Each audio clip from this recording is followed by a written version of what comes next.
कर्ण को युद्ध में मार गिराने के लिए अर्जुन पाशुपत अस्त्र प्राप्त करना चाहता था। अपने इस कार्य को पूरा करने के लिए वह इंद्रनील पर्वत पर शिव की मिट्टी की प्रतिमा बनाकर तपस्या करने बैठ गया। उसकी कठिन तपस्या से समूचा वन प्रदेश जल उठा।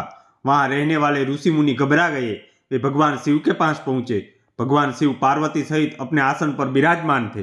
भगवान शिव की स्तुति करने के पश्चात ऋषि मुनियों ने कहा, भगवान, एक तपस्वी जंगल में घनघोर तपस्या कर रहा है। उसकी तपस्या के हवन कुंड की आग से समूचा जंगल तपने लगा है। हम लोगों को वहां रहना मुश्किल हो गया है। कृपया हमें उससे मुक्ति दिलवाइए। भगवान शिव ने उन्हें आश्वस्त किया। फिर ऋषि मुनि वापस अपनी कुटिया की ओर लौट गए। जब ऋषि मुनि चले गए तो शिव पार्वती से बोले, वह निश्चित रूप से अर्जुन ही है देवी। उन ऋषियों का अनुमान बिल्कुल सही है। पार्वती बोली, लेकिन वह कठिन तप किस लिए कर रहा है स्वामी? इसका पता लगाना चाहिए। आपने ऋषि मुनियों को आश्वासन भी दिया है। शिव बोले, वह पाशुपत अस्त्र प्राप्त करने के लिए तप कर रहा है। हे देवी, बिना पाशुपत प्राप्त किए वह अपना तप भंग नहीं करेगा। माता पार्वती बोली, तो फिर? शिव बोले, हम वेश बदलकर उसके पास पहुंचते हैं। उसकी परीक्षा करेंगे कि वह पाशुपत अस्त्र धारण करने का अधिकारी है भी या नहीं। अगर वह अपनी परीक्षा में सफल हुआ तो मैं उसे पाशुपत अस्त्र दे दूंगा, अन्यथा नहीं दूंगा। शिव और पार्वती दोनों ने वेश बदल लिया। शिव किरात बन गए और पार्वती किरात की पत्नी। शिव के गणों ने स्त्रियों का वेश धारण कर लिया। कुछ गण पुरुष वेश में ही किरात का वेश धारण किए उनके साथ चल पड़े। वे सब उस उपवन में पहुंचे जहां अर्जुन शिव की प्रतिमा के सम्मुख बैठा कठिन तप कर रहा था। निकट ही धरती पर उसके अस्त्र शस्त्र रखे हुए थे। उस वन में एक विकट राक्षस रहता था। सारे ऋषि मुनि उससे भयभीत रहते थे। राक्षस ने अर्जुन को अकेले बैठे तप में लीन देखा तो उसने एक सुअर का वेश बनाया और वह सीधा अर्जुन की ओर झपटने को तैयार हुआ। तभी शिव और पार्वती की निगाह अर्जुन पर झपटने को तैयार उस सुअर रूपी राक्षस पर पड़ी। यह देख पार्वती बोली, देखो देखो भगवान, वह राक्षस अर्जुन पर झपटने की तैयारी कर रहा है। उसे समाप्त कर दो, अन्यथा वह आपके भक्त को मार डालेगा। शिव बोले, वह ऐसा नहीं कर सकेगा देवी।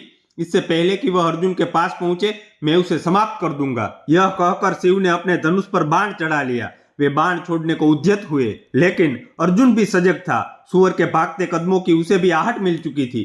अर्जुन फुर्ती से उठ खड़ा हुआ और अपना धनुष लेकर उस पर बाण चढ़ा दिया। किरात रूपी शिव और अर्जुन दोनों के बाण एक साथ छूटे और सुअर रूपी राक्षस के शरीर में जा घुसे।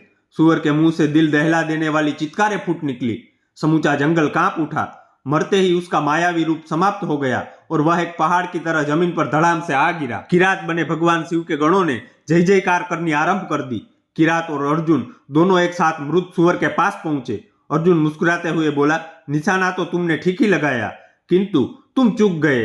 तुम्हें इतने विलंब से तीर नहीं चलाना चाहिए था। देखो मेरा निशाना कितना सच्चा है। एक ही बाण में सुअर को यमलोक पहुंचा दिया। किरात बोला, लेकिन यह तो मेरे बाण से मरा है। मेरे सब साथी जानते हैं कि बाण मैंने पहले चलाया था। सुअर मेरे बाण से मरा है, न कि तुम्हारे बाण से। अर्जुन की भुकुटी तन गई। वह क्रोध में आकर बोला, बाण मेरा लगा है, सुअर मेरे ही बाण से मरा है, न कि तुम्हारे बाण से। शिव बने किरात ने भी गुस्से से भरकर कहा, तो फिर ठीक है, इसका फैसला युद्ध से हो जाए। जो जीत जाए वही इसे मारने का वास्तविक अधिकारी माना जाएगा। फिर दोनों में भयानक युद्ध छिड़ गया। दोनों ओर से तीरों की वर्षा होने लगी। एक बाण छोड़ता तो दूसरा तत्काल उसे काट देता। काफी देर तक यह युद्ध चलता रहा।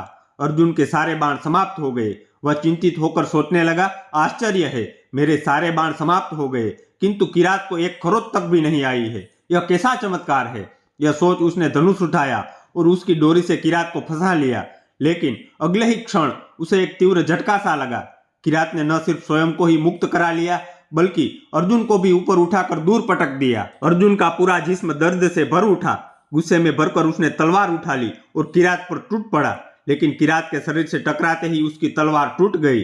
अर्जुन गुस्से से पागल हो उठा। वह पेड़ उखाड़ उखाड़ कर किरात पर प्रहार करने लगा, किंतु किरात तो जैसे फौलाद का बना हुआ था। उस पर रंच मात्र भी असर न हुआ।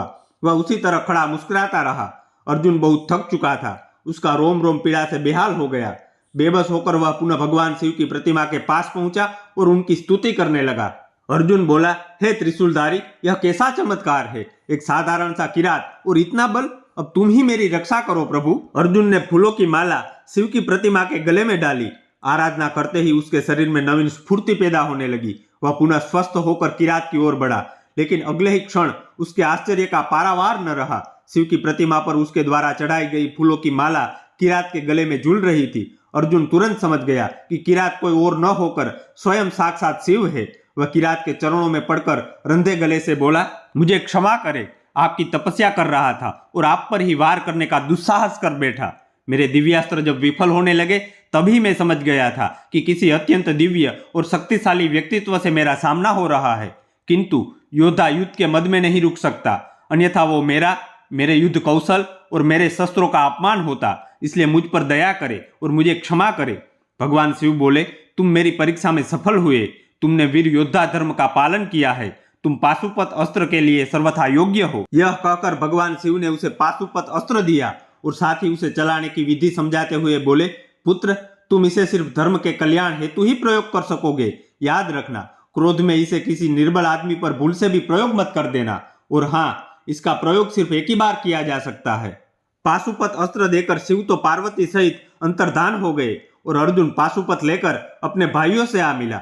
बाद में इसी पाशुपत से उसने महाभारत युद्ध में कर्ण का वध किया था। ये थी भगवान शिव और अर्जुन के बीच हुए भयंकर युद्ध की रोचक कहानी। मिलते हैं ऐसी नई कहानी के साथ, तब तक के लिए नमस्कार।